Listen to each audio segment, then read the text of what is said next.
My first question for you is earlier this month, news came out that Cheboygan football is being canceled this season.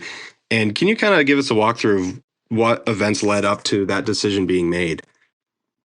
Yeah, I mean, I think the decision wasn't taken lightly. Let's start with that. I mean, there was a lot of factors that came into play, but honestly, there were just a lot of just had low numbers. I think going into camp, um, they had the amount that we were like, let's give it a shot, and then right before camp, there was some kids that decided they didn't want to play. We had a couple injuries.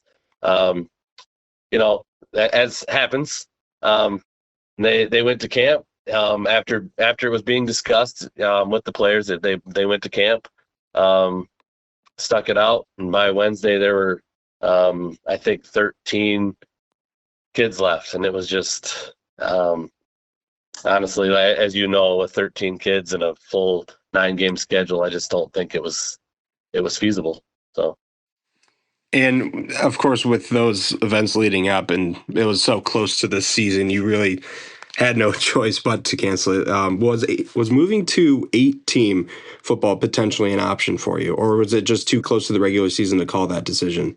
Yeah, we could not do that this year. The MHSA wouldn't allow that. Even if we could have found a schedule, which would have been really difficult. Um, but it was too late to go to 8 man.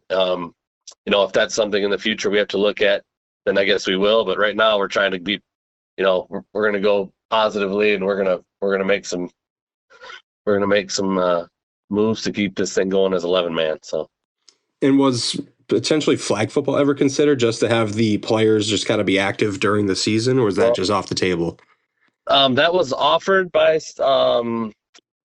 again, sorry, I'm kind of new here, but somebody up in Petoskey had mentioned, hey, we're willing to, get flag football team going, but just wasn't a lot of interest with the boys on that. So. I see. And how did the coaching staff take? I'm sure it wasn't well, but how involved were they in that decision as well? Oh, they were involved. I mean, obviously, we had meetings with Coach Nesbitt, multiple meetings, just to try to figure out what the best thing to do for our kids was. Um, I think everybody was in agreement that we would love to stick it out, but also I don't. You have to be cognizant of your opponents as well. So if they can go out and find a game, then they need to go out and find games. But we tried to do everything we could for our kids, and the coaches were a huge part of that decision. And ultimately, safety was the deciding factor. So. And I know players and parents were, I'm sure they're also very bummed and disappointed about the outcome of the season getting canceled. And this is kind of a two-part question for you, Coach. Are there any plans in place for those players to participate in any other sports, or possibly was it discussed that they could play football elsewhere? And all the funding that was going to go into football, what happens to all that funding? Um, I mean, I guess the first part of it is they were offered. Our players were told that they could play. I mean, we have two, so we have soccer or cross country here, so they could join that at any point if they decided they wanted to do that. Um, Playing football elsewhere, we were on the phone with the MHSA for I I don't know, probably 15 hours between a couple people here in the office, between me and Mr. Mix here, the principal in the office, um, trying to make something happen. We reached out to um, 5 or 6, maybe more, 5 or 6 schools, I'm going to say, to see if they wanted to do an emergency co-op, because the MHSA does allow an emergency co-op situation. Um, but they would have to take our entire enrollment. So, for, let's just say, any of those schools, if they're a Division 6 school, they would have to most likely bump up to Division 4 if they made the playoffs. And then any 8 man school that would have been willing wouldn't have been able to make the playoffs at all, because we would have been too big. So ultimately, we just couldn't get anybody that wanted to do it. And again, they have the best interest of their kids in mind as well. So um, individually, we looked at a bunch of things that we were trying to do. The state does not have an individual waiver of any kind, or anything like that we could that we could just get going for somebody. So in order for somebody to play, they would have to move, and if they wanted to move, we would fully support that. We would do everything we could to make them eligible, but we didn't have a lot of options in terms of them playing football somewhere else, unless we could have got that emergency co-op thing going. Of course. The funding part, I guess, is just to be determined. We're going to run our full JV football schedule and going to make that the focus of our football program right now. And I think that's just kind of it. It just kind of is there, and we'll use it next year, hopefully. So. Of course, and forgive my ignorance on this next question. Does Cheboygan have a marching band? I believe they do, but I just wanted to ask. We do, yes.